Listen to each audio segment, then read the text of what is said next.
I want to welcome everybody out there to our fourth podcast. This is our Lush Lawn Pro Podcast. My name is Aaron Samson, CEO of Lush Lawn, and this is Ken Jesso, COO of Lush Lawn. I want to welcome a couple of very special guests. They're coming to us from Calgary, Alberta, Canada, and we've got Liam Sunstrum and James Szojka with us. You guys want to say hi for a second there? Good to be on the podcast, man. Thanks for inviting us. Hey guys, super excited to be here. Thanks. It's minus 11 Celsius outside, but we're going to turn up the heat in here. Let's go. Wow. And the name of their company is Yard Dawgs. So, so it's pretty cold up there. I guess we're like Miami for you guys right here in Detroit. So that's a big difference, isn't it? I think what is it here? Probably 40 degrees. Yeah, we're talking end of November right now, and we're 40 degrees and rain outside. I think, Liam, I think you told me yesterday you guys had about a foot of snow. So get a foot of snow. We only get to do lawn care for 5 months of the year. We only go from May till September, and then shut it down basically. So you guys probably get 8 months, 9 months. Everyone that I talk to usually gets 10, 11 months, and we only get 5. So 5 months of production. So it's a pretty. Got to make money while the sun shines, all I can say. Yeah, that's a small window, I must say. Yeah. Very small window. So, all right. Well, we'll go ahead and get started with the podcast here. Yeah, I was hoping, maybe Liam, you could start us off, but just give us a little background on Yard Dawg and kind of what you guys are doing over there.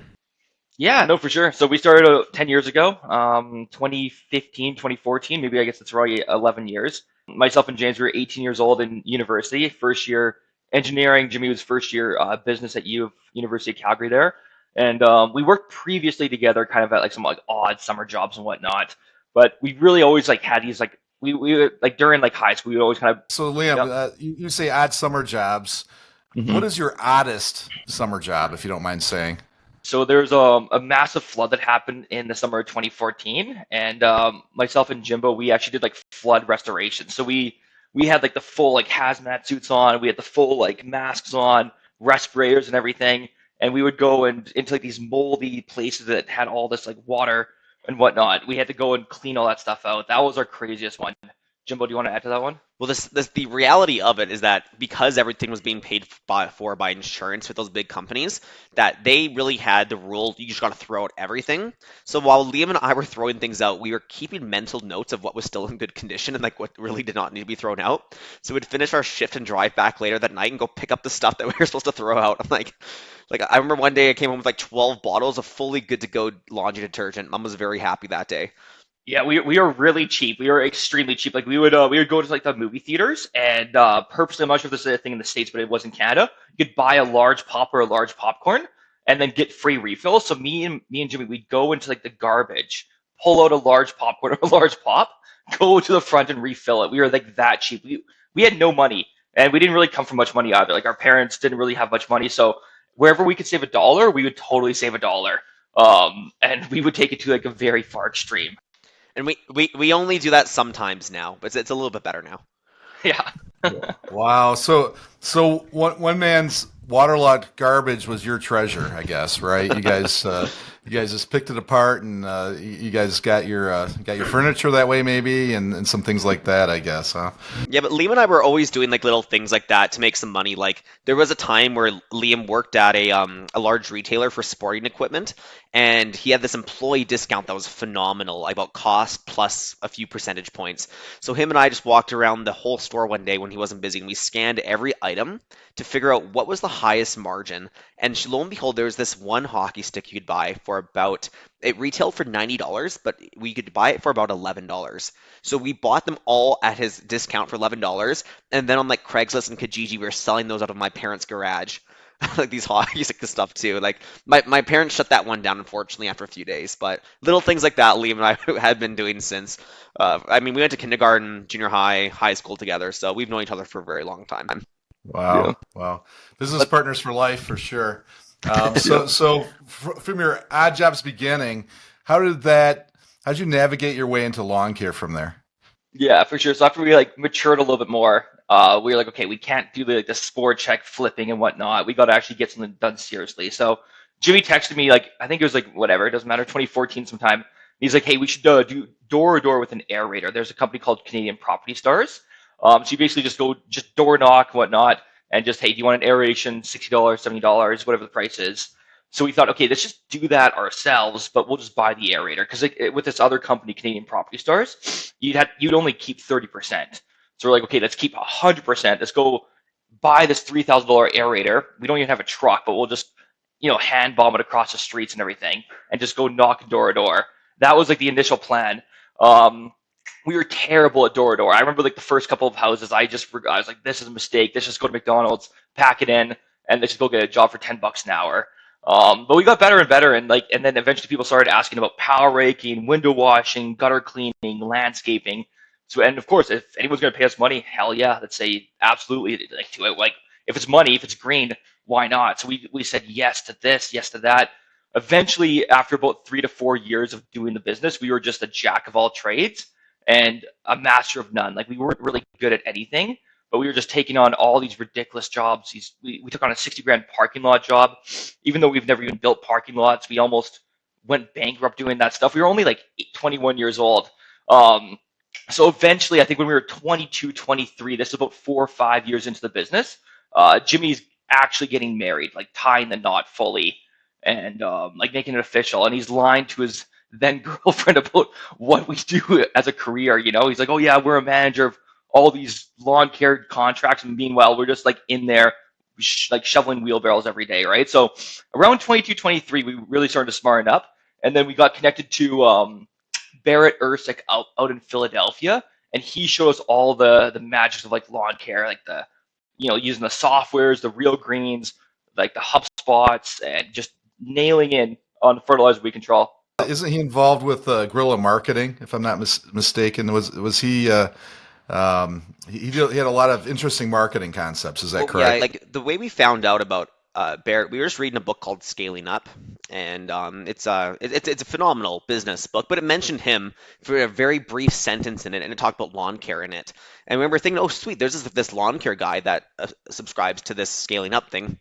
We should just reach out to him and see if we could have a day of his time. And he was very generous with his time. He had us out to Philadelphia, and we spent the whole day with him going over things. But he kind of knocked a bit of sense in our head there, Aaron, because we were so the way we started, like Liam was saying, is like you just say yes to absolutely everything, and before you know it, you're doing so many services, and you have no idea if you're making money.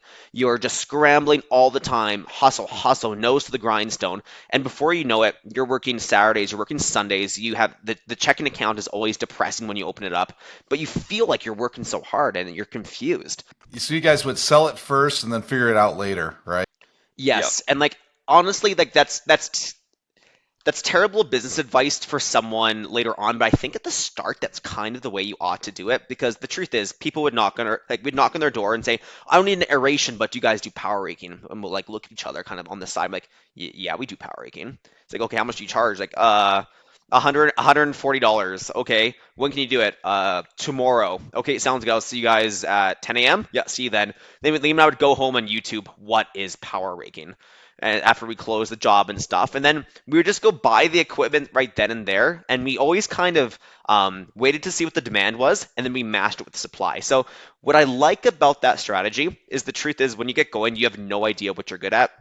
You have no idea what there is demand for, and you have no idea what makes money. So one benefit we had is that because we had these like 27 services, we could actually pick 5 of them that were the most profitable, had the most demand, the least amount of competition. And after talking with Barrett and talking to other mentors that we'll mention here later in the podcast, I imagine, we really finalized that what our niche was. It was making lawns green, healthy, and weed-free. So that's fertilization, weed control, soil enhancements, seeding services, and aerations. And those 5 services have been the foundation of what Yard Dawgs has become today. Yeah, that's awesome. Hey guys, I was I don't know if I've read it or if I seen it maybe on a video. When you guys started off, so you started off doing everything, right? That's what we've talked about. But even your name, I think you had a brief stint with a different name. And if one of you want to talk about that, why that changed and what that was, I thought that was a pretty interesting story.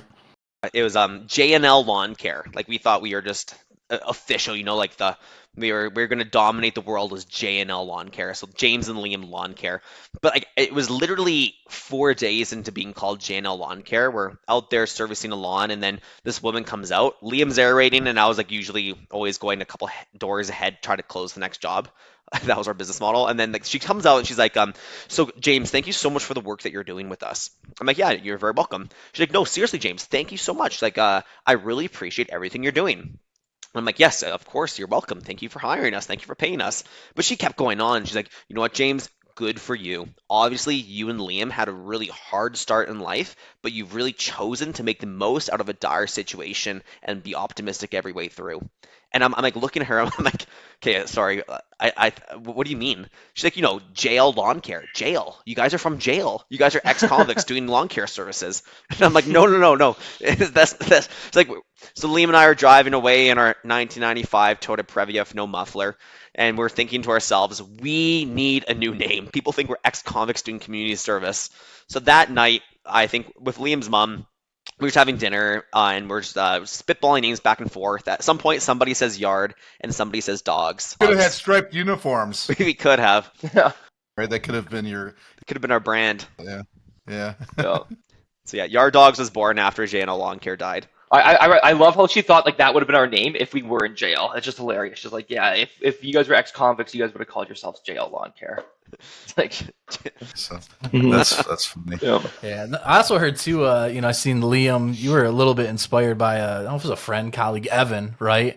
Who was I guess he was making bank cleaning pools. Yes. So that kind of got you trying to figure out something to do too. If you want to talk to that a little bit. Yeah, that was when I was in. Yeah, that's actually one of the other reasons that we started basically too. Is that myself and James, we obviously love working together, but then my one of my best friends too, Evan from Saskatoon, he had this pool cleaning company, and he was only like 19 years old at the time. And I'm like, what do you do for work? He's like, oh yeah, well I have my own pool company. We make above ground pools. We go and install them, we clean them, etc.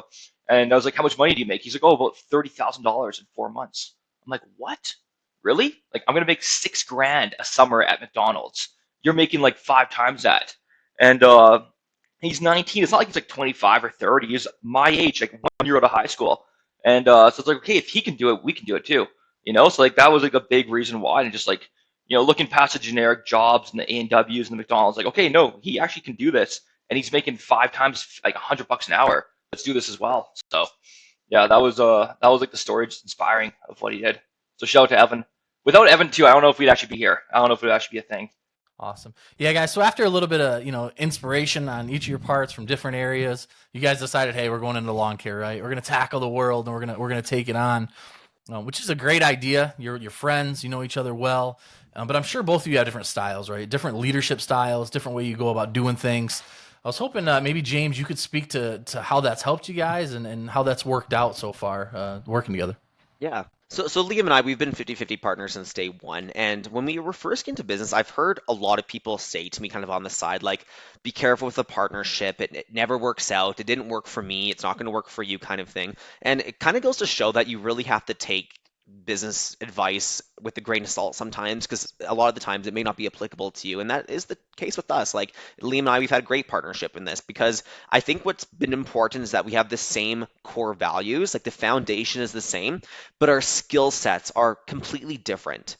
Sometimes people will go into business together with the same skills, and before you know it, after a few years, you realize you have two different people sitting in the same seat, and it doesn't really work, and it can ruffle feathers. But Liam and I, because we've been very different, we've been able to complement each other. Where I'm weak in some ways, Liam can help me with his strengths, and vice versa. And kind of those two things together have really helped us be a strong leader of Yard Dawgs, because we technically have two full human of skill sets that can be combined into one to drive the ship forward. Would you say that's all true there, Liam? Anything to add? Yeah, no, 100%. Yeah, we get along very well. We have the exact same like kind of core values and like foundation. Jimmy's much more of like the strong suit on the sales, the marketing, just kind of like the whole like visionary and like the people skills. And then myself, I'm much more of like the analytical engineer, quote unquote, Excel sheets, financials. That's more my bread and butter. So we definitely are very opposite in terms of skill sets. I do not have any of his skills, and he doesn't have any of my skills, and all my weaknesses are his strengths, right? So it's very interesting that way. But then we're also very, very similar in many ways too, outside of strengths and weaknesses. So that's kind of how it works. And yeah, we just get along very well. We've always just had fun doing and just growing. Yeah, so it's been great. Yeah. Yeah, that's interesting that you guys have different skill sets and you work with each other in that way. For me, I found that I don't have any skills, so I'm forced to delegate everything to everybody, and so that's the reason why I've had some success is because I realized I didn't have any skills, and I was forced to have other people help me. So that's I'm done. I know you're kidding, but that delegation. Can work on the delegation, man. So, yeah. Could you guys mind if you're open to it? Could you tell me a time where maybe you guys clash or had different opinions on a business decision, and how you kind of work through that? Yeah, good question. I'm trying to think. There's definitely been some fights, 100%. I'm trying to think. There's never honestly been like a whole screaming match of like, no, you're wrong, I'm right kind of thing there too. I think what I want to highlight there is that we have little disagreements probably every single day, and we just talk about it, we work through it, and like when like one of the core values that Liam and I have is like we are looking for the truth, like we are looking for the right answer, and we have no problem being wrong. So like when we're talking about things, we're trying to focus on what is the best decision that we can do for Yard Dawgs. Like when we did our expansion to the next city, it wasn't about, oh, just because this is my idea, I'm going to die on this hill. No, this is the idea that I have. I think it's going to help move the company forward. But if I'm wrong, please poke 1,000 holes in it, because I want to win and you want to win as well. And to do that, let's kill the ideas so the business itself never needs to die.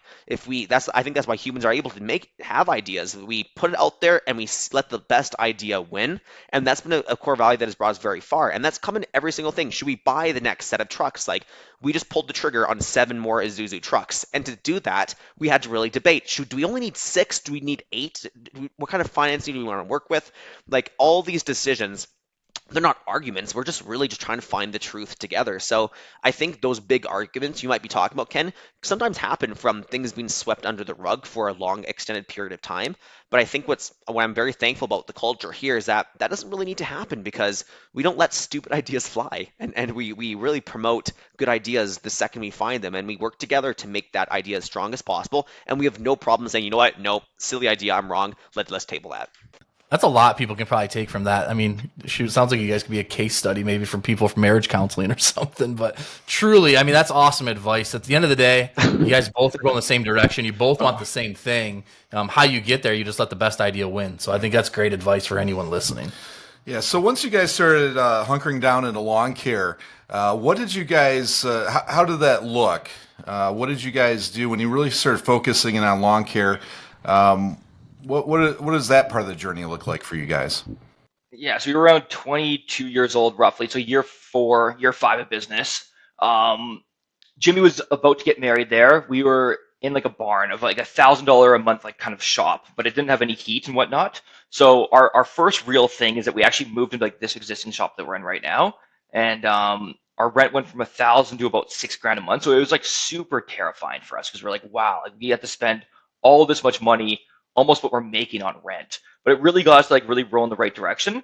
And then we ditched landscaping, we ditched like the window wash, we sold off all like that equipment, all those assets, and then we just niched in 100% on lawn care.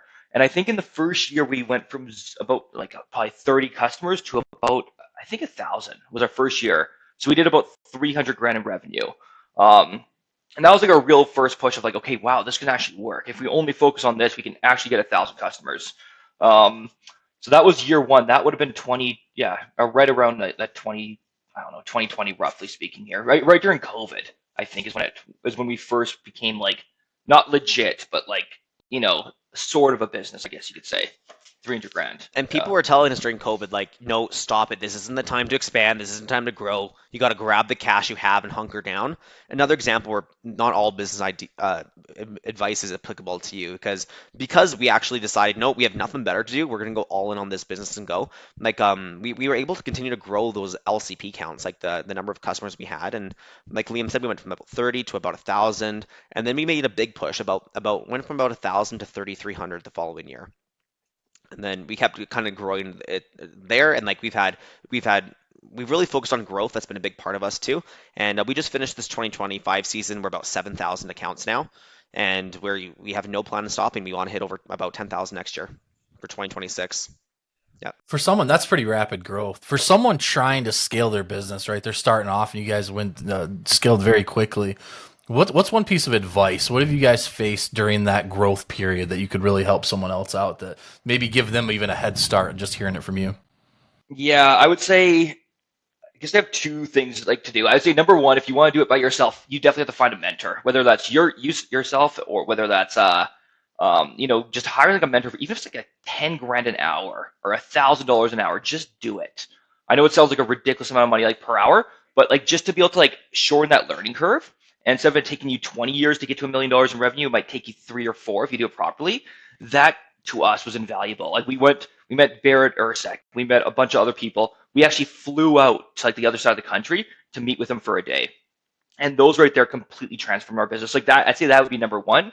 Number two, I would say join a good franchise because they already have done all the work for you. They already have the systems in place. You can just open it, follow their processes. You already have the brand recognition, the brand name, and it's already done for you. Like if I was to open up a new business and call it the restaurant industry, I would not do it myself. I would go join a franchise without a doubt.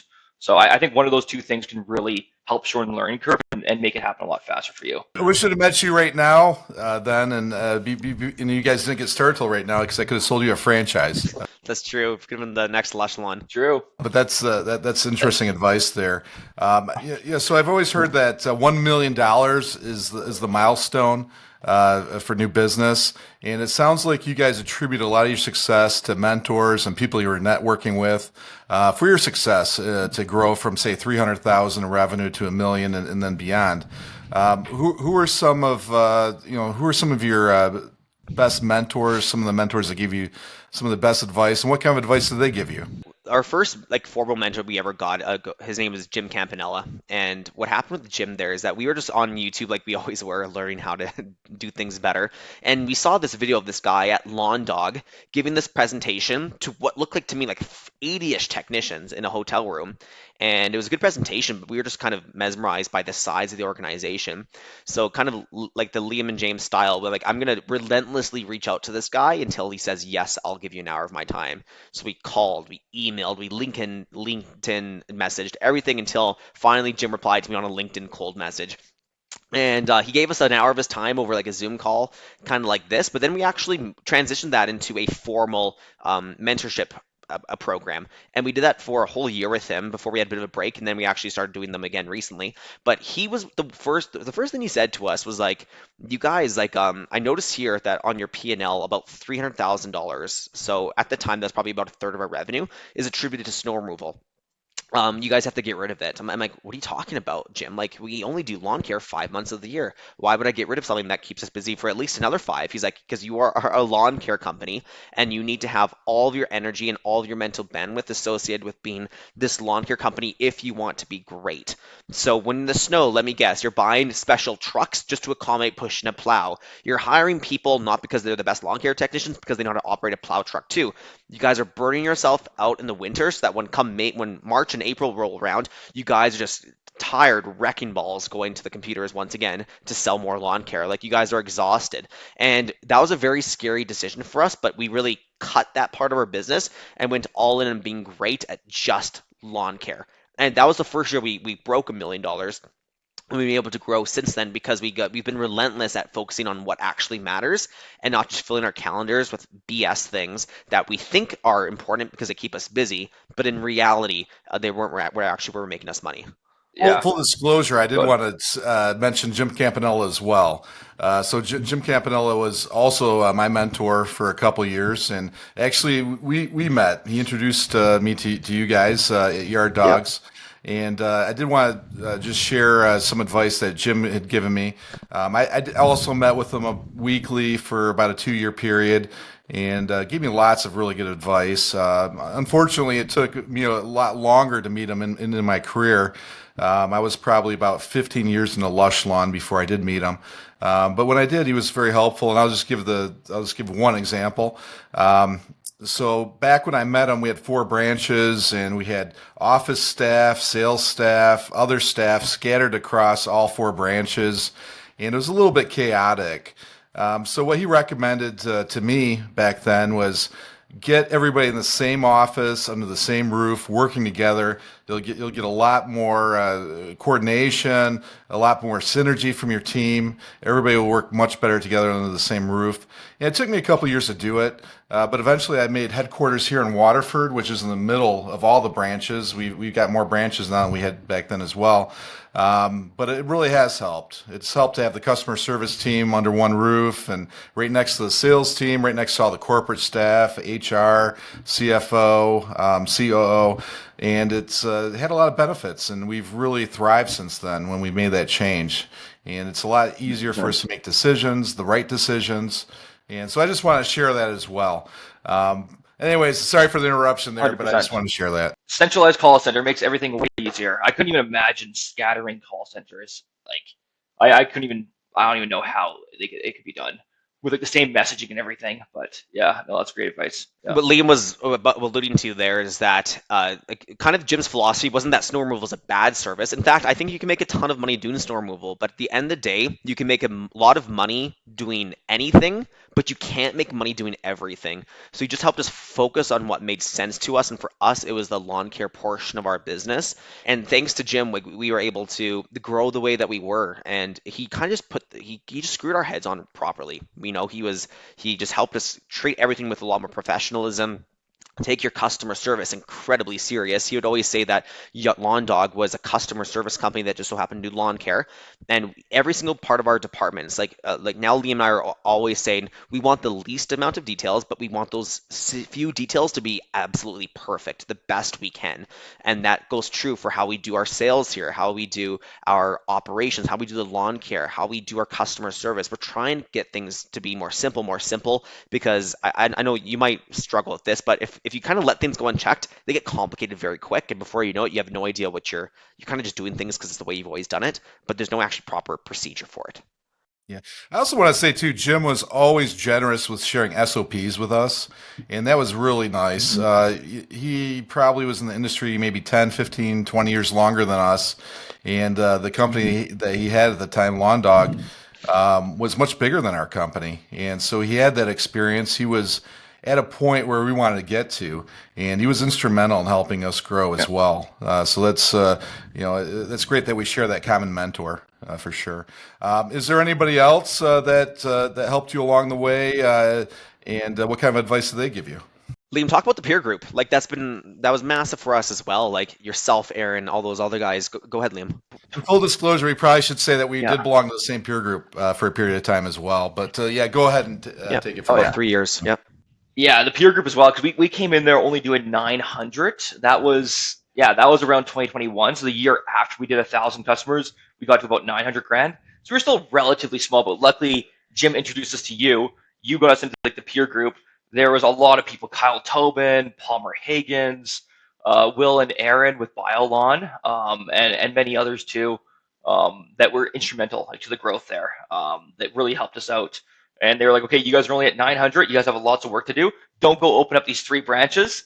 Unfortunately, we didn't take that advice. We did open them up, right? And then we learned the hard way, right? So, but you guys like really stuck by our side, which we always really appreciated. You guys really, really helped us out there. So we would like this year we hit 3.5 million. We would have been nowhere close if it wasn't for that peer group. We'd probably still be stuck at 900 grand, if not even less, without you guys there. So really tough on you that one meeting, if I recall right. We were really tough. I think the one in Banff. Yeah, I remember we were doing the stairs. We were gonna.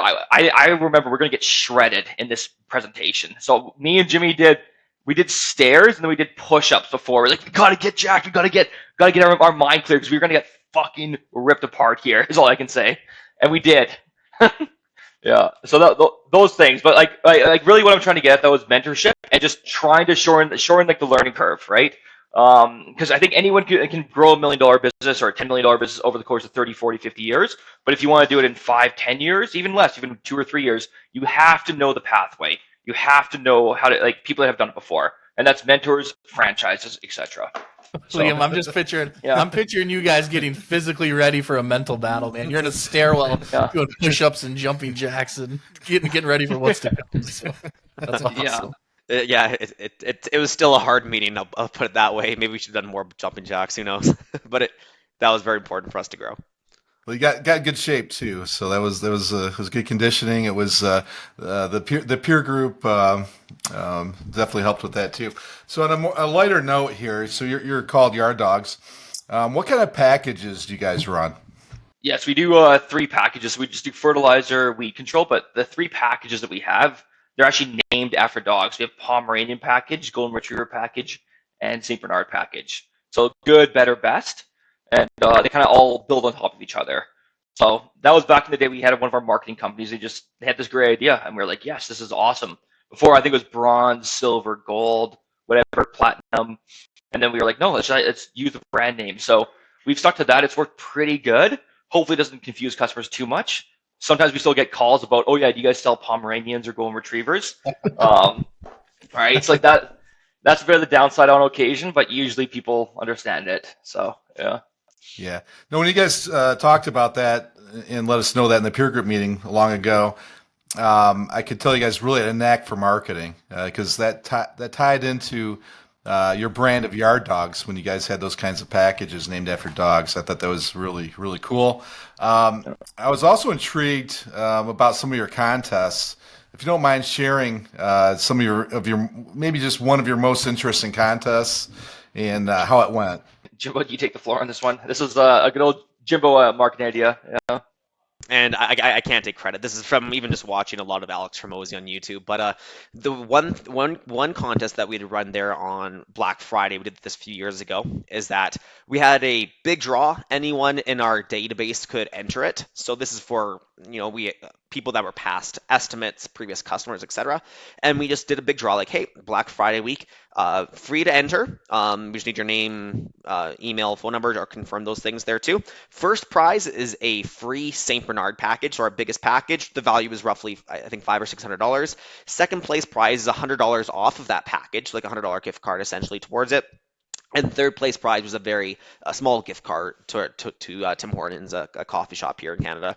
And the way it worked is that one person won the first place prize and one person won the third place prize, and absolutely everyone else wins the second place prize. So we gave out thousands of these $100 off the St. Bernard programs there too. And we called each and every single person saying, congratulations, you won the second place prize, $100 off the St. Bernard program. And you know what? It was received extremely well. People were like, oh my gosh, I never win anything. This is incredible. I've never won anything before. Yes, I'll take the St. Bernard package. Everybody else tied for Everybody second. else got second. And like every more than one person could win. So is the way it kind of worked there too. So those marketing campaigns, like those kind of things, just kind of thinking outside of the box, helps push sales, especially during a time where it's not our peak tsunami of lawn care. So like we had the lawn care tsunami, that big tidal wave that hits you with leads all at the same time. For us, that's April, May, and June. But we like to think outside of the box for those slower seasons like November, March, February, just to make sure that we're still putting numbers on the board. Yeah, that one worked pretty good actually. Like I think done well, it's a really, really good strategy. And you have to go in there acting surprised when you call the person like, "Hey, congratulations, you were the winner of the second." You can't just be casual about it and like, "Oh, you won second place." You have to be very enthusiastic, and then people are pretty receptive and they're like, "Okay, sure, sign me up." So we'll probably do that again, but you just can't really do that year to year, or else the same person always wins second prize, right? You need to be careful. You have to segment your lists well. Doing creative ideas like that is just way better than just doing the good old generic, oh yeah, we worked with you 3 years ago, you want lawn care again, right? So trying to get creative with things is always a good positive thing, is what we try to do here too. Yeah. Yeah, I was hoping you could also share too, because I mean, a lot of entrepreneurs, guys, just getting in the industry, maybe watching this. What is one piece of advice you give to smaller companies, maybe with a smaller marketing budget, maybe not even have a marketing budget? How can they have some success with marketing without spending a ton of money as they get started? That's a really good question. I would really honestly say over deliver for your customers, because you're going to get free referrals from that, and you're going to have a much more longer lifetime value for your customers. So if you let's say you have $1,000 on marketing, I would just really, really over deliver for your customers. Don't treat them like garbage. Treat them like they're the only customer that you have, and you'll naturally get referrals. And then I would also really push for Google reviews, because your Google profile, if you can have 100 5-star reviews, you're naturally going to get up in that top 3 map pack with the algorithm, and people are going to start to see you and then call you from there as well. So I would say over deliver, and then I would just push hard on reviews. Don't spend Facebook, don't do Google. Do that once you're over $1 million, but before that is over deliver. You'll get free referrals. I think Liam hit it on the head there too. Just doing great work, because if you're not doing good work, you have to always be marketing and selling just to make up the customers that you lost that previous year. So what Liam said is key. What I would say there too is that always build your gold mine, and your data list is your gold mine essentially. So every single time someone requests a lead from us and they don't book with us, we are saving their first name, last name, email, and phone number. And every time someone's a customer and they need to take a break for whatever reason, they're switching jobs, etc., we are saving that contact. And those are our revenue making data points that we work with every single year. You can market to those people through emails, texting, and calling for free. You don't need to always pay all this money to Facebook and Google, because you're taking the time to go over the database that you've already made, and that is a gold mine if you work it well every single year. If someone got a quote from you last year, you should absolutely reach out to them this year and next year until they say yes or they say stop calling me. Like, you don't have to bug people, but by all means, they requested a quote. There's no reason you shouldn't reach out to them every single year. And if you start to build that database over time, like, nobody submits a form or gets a quote without actually giving us their information. That's a great free way to keep growing your business year over year.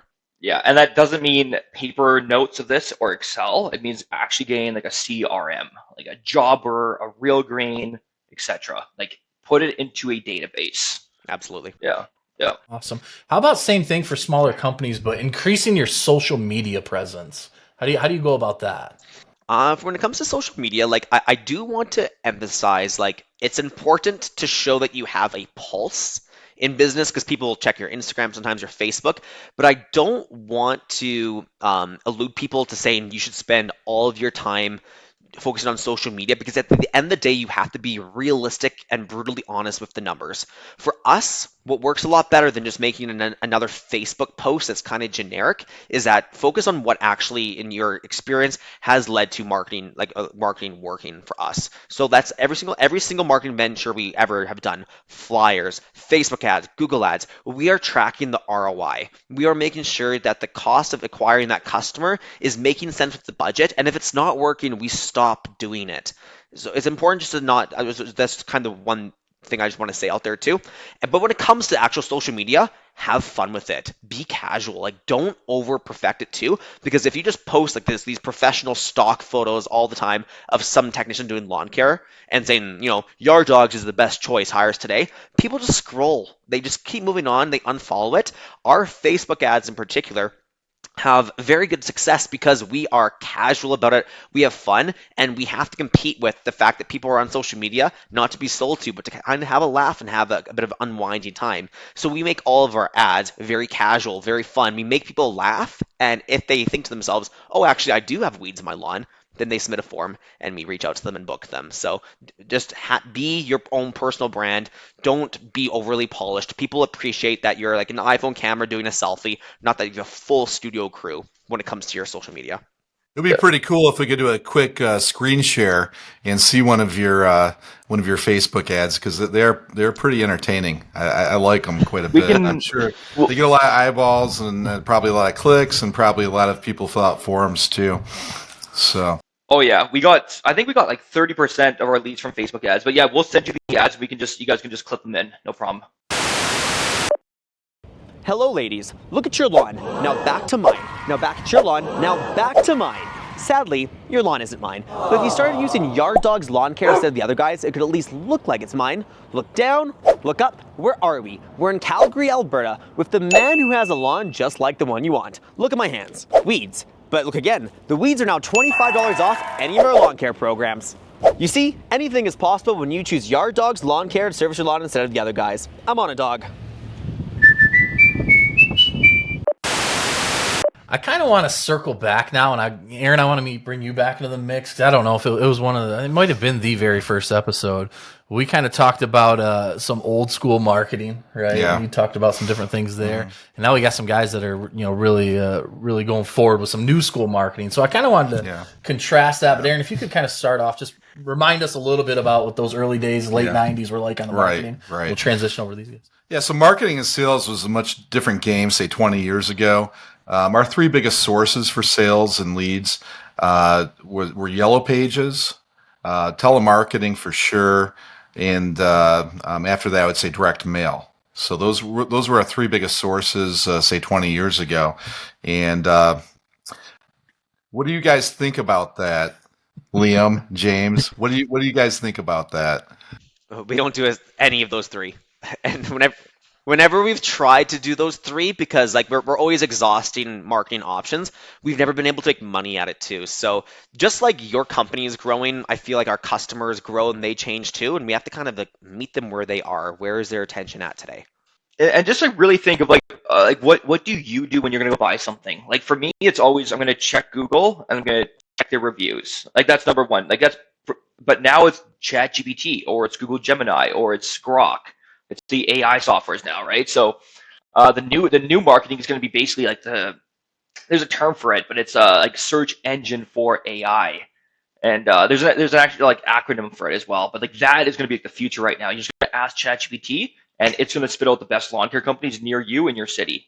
So that's going to be probably the future right now. But you just got to think what you do. I've never gone to a Yellow Pages in my life. Mind you, I'm 30, but I've never really done mail. Like, I've only just Googled it digitally. So I really think just think what you do in your head, replicate that for your business is usually a pretty good strategy. I think for me though, the Yellow Pages though, I think if I remember it, the only thing I can remember is my mom, and this might not have been very safe. It was a book, right? It was 12-inch. I think she uses it as a booster seat for the car for me. That's about the only thing I remember on the Yellow Page. Yeah, so some things haven't changed, I would say too, though. So for example, referrals, that's still huge for us. 20 years ago, that was a big source of customers for us back then as well. I'm sure you guys are leveraging referrals, and the other one is cancel campaigns. And you also mentioned people that were interested before that said no before, that you keep talking to them and keep going with that. One of the things that being in your peer group that I learned from you guys that you did very well is you guys worked really well in the space of HubSpot. So can you give our listeners some specific advice, and this is probably why a lot of people are tuning into us, on HubSpot, what you guys do in HubSpot, some special things that you can do there to increase your business? Yeah, HubSpot's a whole world. Like we could do a whole podcast on HubSpot alone, but basically it can do everything from sales, marketing, operations. It's basically a full centralized aspect. But I guess just to give like the listeners like the gist of things is that it keeps everything centralized, and it keeps like you have like we'll talk about sales, for example. Okay, so you can see when they converted, what website page they converted on. You get a notification to your iPhone within like a second of when they convert, and then you can rotate them to a sales rep. You can see their close rate for that person. You can do automated sequences where it's going to have automated emails like day 1, day 2, day 3, day 5, to make sure that one sales rep is going to keep following up with them. You can see all the past conversation history, the phone history, email history, and then you can add them into like a retargeting list like later on, like in a month or 2 months if they don't convert, to try to get them back in. So that's on the sales side. You can also see what website pages they're converting on, what website pages they're visiting. You can get like a live report of who is on your website right now that's not a customer, and then reach out to them. So there's a gazillion things you can do on the sales side. That's like the tip of the iceberg. On the customer service side, you can get everything to like a centralized inbox, and then you can have like a ticket recording system to make sure that every ticket, every customer service request is followed up on. And then everyone is just working out of HubSpot. You don't have some people in Gmail, some people in Real Green, some people in HubSpot. Everyone just works in HubSpot, which is really nice. So, and it's relatively easy to learn. There's a lot of complexities with it, but in general, it's a pretty modern software that the average person could learn pretty well. So there's a lot. Anything, Jimbo, you want to really add on? Jimmy loves the sequences. If there's anything that Jimmy loves, it's sequences in HubSpot. Yeah, and a sequence is just like planning for the future when it comes to custom reach outs essentially. So like what Liam is saying, like HubSpot is it is a bit of it's a mountain. There's a lot going on there. When it was first sold to us, the guy described it to as a gym, and the gym's there, but you have to actually lift the equipment. I do recommend Liam was the one that really took it under his wing to truly learn HubSpot, the ins and outs in every single section of it. And I do think it is a lot to swallow at first, and you need somebody at your company who's dedicated to taking on this rock, this mammoth, to make it happen, because you guys need to know how to use it for your business, because it's going to be HubSpot has all these customers in these different industries, but for lawn care, you need someone that knows it, setting it up for you and being part of the company. So once you get it set up, it has been the foundation of our data integrity. Like everything is housed in HubSpot, and it keeps it clean, it keeps it simple, and it's very scalable. Just like you were talking about before, Aaron, how Jim said, get that centralized call center so that everybody's in the same room. HubSpot's like that centralized area for all the data in your company. The marketing, the sales, the customer service, our websites host on us too. And that way, everything has the heartbeat happening. And then from there, we can grow without sacrificing scalability. Yeah, very true. Yeah, they also have these new AI Breeze agents that will actually do reach outs for you automatically. It's like, it's not even, they actually have like, and customer service agents that it's going to reply and do outreach without you touching anything. It's called Breeze AI with HubSpot. It's a new, they're like release like this year. Okay. Excellent. So you guys talked about, or we talked about our three best source codes from 20 years ago, Yellow Pages, and so on and so forth. What are your top three source codes right now? Yeah, so number one would surprisingly be Facebook ads, like Meta ads. Jimmy does them, and we got about a third of our leads from that. So Instagram Facebook ads was number one. Number two would be Google ads. Number three would be Google organic. Interesting. Organic could be the business profile, like that map 3-pack, or just when they type in lawn care city, yours is number one. So if I had to squeeze on a fourth one, I'd probably just say also just having a strong brand, like having lawn signs that represent your brand. So all of our lawn signs look like a dog bone because it fits the Yard Dawgs brand. All of our trucks have very nice decals that are very clearly a Yard Dawgs truck. We put dogs on top of our trucks, that like a golden retriever's on top of the truck to make it really stand out. So having a strong brand that keeps everything in some continuous motion happening there too has been powerful for us. But what Liam said there too, definitely Meta number one, Google Ads number two, SEO, Map Pack number three, then just having that strong brand to tie everything together is number four. Okay. Just want to shift gears a little bit more on marketing. So with KPIs, your key performance indicators, what would you say your top three key performance indicators are? For the company or for marketing? For marketing and sales. Oh, marketing and sales. Okay, number one, I'd say speed to lead. So just like time from when they submit the form to when we call them. We want that in a second. I don't want that in minutes. I want that in like literally like under 10 seconds.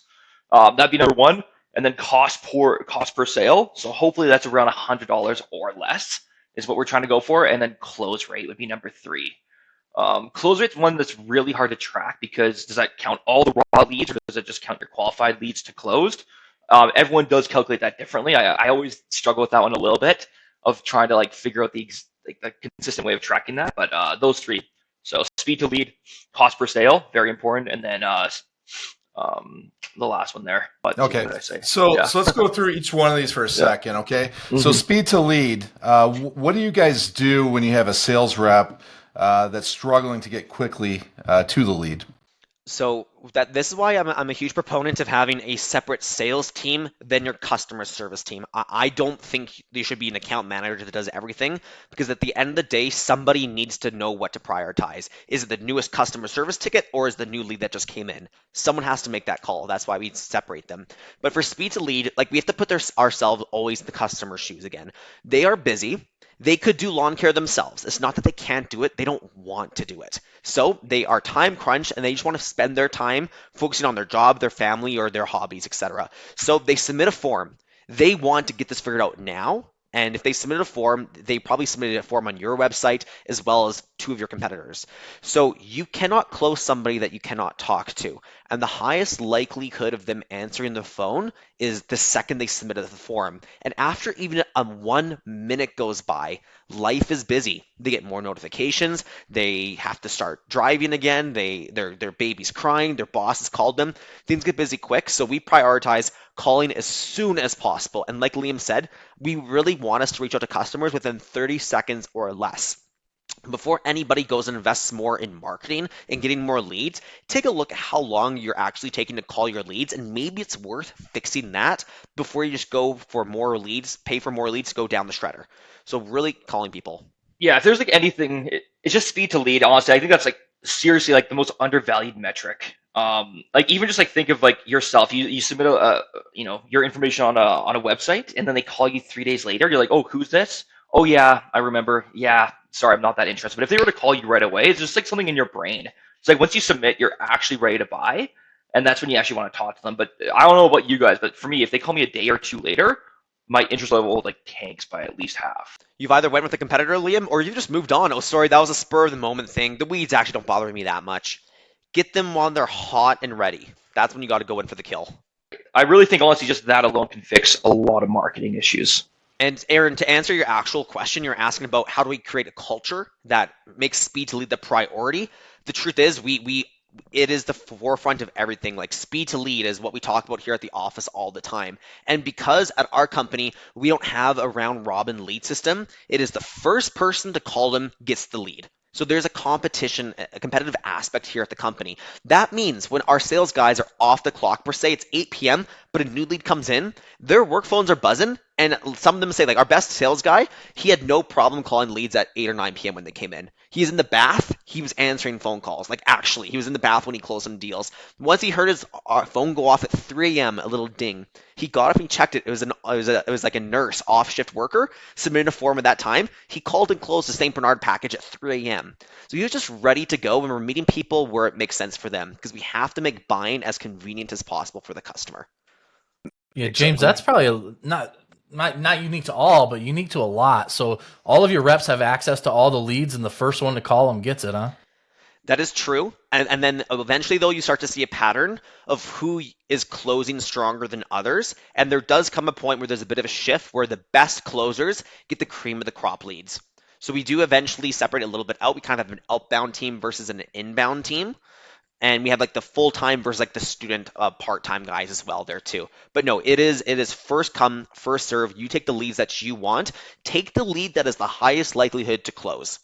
From what you can see on the HubSpot, the data and stuff, and work that way.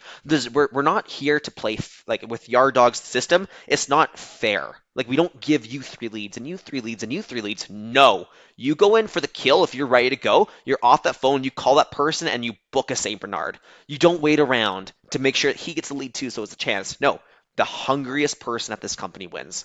Yeah. And I would also like say too, even like for a KPI, just like we want for one sales rep, we want $1 million in new sales, and that's net sales. Like after all the discounts, if one person can do 1 million, I'm very happy with that. Yeah. Well, that's great advice there. The next one is cost per sale. Can you give me an example of when you guys have used cost per sale to make a business decision? Yeah. For Google organic SEO, I could not believe we spent about $2,500 a month on SEO. And the amount of leads and sales that was getting us was like $10 a sale. Where Google ads, Facebook ads was about like 110, 120. With Google organic and just having the reviews there was by far the best investment we could ever make. So I wish there was more SEOs that we could do. I wish there was like kind of more Googles. I guess now that's more so AI. But having the organic search to us was the best thing ever. We did direct mail, and I kid you not, I think our cost per sale was like $2,000. Like I think we sent out like 10,000 flyers. We might have got like 2 sales. And same with we tried radio ads. It was like 3,000 a sale. So there's a lot. It fluctuates so much, but I couldn't believe how good Google Organic actually was, and being number one on the keywords of lawn care Calgary or lawn care city, lawn care near, like those big ones. Being number one there is like the best thing you can do. You can't be number 2, by the way. Number 2, there's just no point. It gets like 10%. You have to be number 1. It's go big or go home. If you're not number 1, don't even bother with SEO. If you're I'm on the first page, makes 0 difference. You have to be number 1 below the ads. And how much you're willing to pay for a customer, Aaron, comes down to your company's gross profit at the end of the day. Like if you think about how much money you'll make from that customer, and if you can keep them as a customer for 2 or 3 years, that's going to come into the ratio that you determine, like a lifetime gross profit of the customer too. So that's going to help you decide what your number is. But let's say your number is $120. I'm willing to pay $120 to get a new customer too. That means you have to really take a look at, like, for example, Facebook leads. There are times it is great, and there are times that it's not good. Like if there is a day or a week where the cost of acquiring a customer is $70, we are going to 5x the budget that week. Because something about this week, the birds are chirping, the snow just melted, people are buying, they're coming in at $70 a customer. I know the budget was 10 grand, but we're gonna spend 40 grand because right now it's so great. And the opposite is also true. Once that cost of acquiring a customer gets up higher to like 150 or above there too, oh shoot, no, we're gonna pause the ads right now. Right now, for some reason, it's just not working. And you can look at different ads. We have like 15 different videos that we run, and some of them do better than others. And sometimes we have to completely just cut off and shut down some of the videos that aren't performing so that the budget can be better allocated to those winning videos at that time. And you never know which ones those are, by the way. You just make the best videos you can, post them, let the algorithm and the consumers decide. That sounds really good. So it sounds like you guys have really nimble marketing. So that's good. You guys make quick decisions. So you're probably constantly paying attention to the data, so you can see that, so you can make those decisions quickly. The last thing I want to talk to you about was close rates, right? Because you guys mentioned close rates as one of your KPIs, one of your top 3 KPIs. So with regards to close rates, if you have a sales consultant that has a low close rate, what do you guys do about that? Well, you have to, first of all, figure out why aren't they closing at a higher rate there too. Like, for example, I don't expect somebody that's getting all the crappy leads to be able to close the same as the person that's taking the cream of the crop leads. So you have to take things into account. And the first thing I'd look at would be their speed to lead, honestly. He took the lead, but look, on average, he's taking 3 minutes to call the person when this guy over here is calling them in 30 seconds. I'd look at their speed to lead there too. And then if their close rate is much lower, I'm going to kind of look at the quality of their leads. Is he taking the people that said they want lawn mowing, even though that's a service we don't do? Those are going to be a lot harder to close than someone that specified they want fertilizer and weed control. So you got to look at the whole picture. But then, of course, nothing beats doing the unscalable, jumping on and listening to that phone recording. Does he know his script well? Does he know how to overcome objections well? And those take time to do, which is why, like, this upcoming season, I'm going to spend a lot more time managing the sales, not just selling myself there too, because I do think that we could grow a lot as a company if everybody increased the close rate by a few percentage points. But sometimes we can't just do coaching and training on day one and then just let it happen. No, coaching and training in sales department in our culture should be happening way more freely than that. So just listening to the calls and saying, oh, by the way, like, you know, she said this thing, that was a buying cue. You should have shut up and said, will that be Visa or MasterCard at that time? You kept talking and you talked yourself out of the sale. Like, someone has to be in charge of going over those calls, because sometimes guys don't know why they're not closing. They feel like they're doing everything properly, but after listening to something for 2-3 minutes, you can say, oh, no, fix your tone here. Use this word instead of that word. Small things like that. That's great, guys. You guys have given us a ton of information today. We've went through a lot. I'm sure it'll be very beneficial for the listeners. But I do think that's going to wrap it up today. That's about all the time we have. So if someone wants to learn a little bit more about Yard Dawgs, where could they check you guys out at? Just comment on this video. And if you have any questions, we'll reply to them. We'll watch this video. We'll reply to it.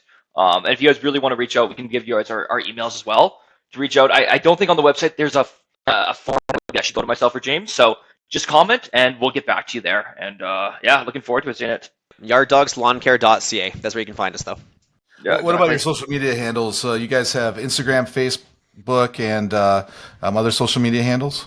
Yeah, Instagram, Facebook. Yeah, that's the company one. Yeah. And Dawgs is spelled D-A-W-G-S. For those that are going to put in D-O-G-S. D-A-W-G-S. Put that on Facebook, put that on Instagram. You'll see some stuff pop up there too. We're much more active, though, when it comes to like the website and our email at this time, because we're in our off season. All right. Yeah. Well, once again, let's thank Liam and James and Ken as well for Lush Lawn Pro Podcast. This is episode number 4. So long.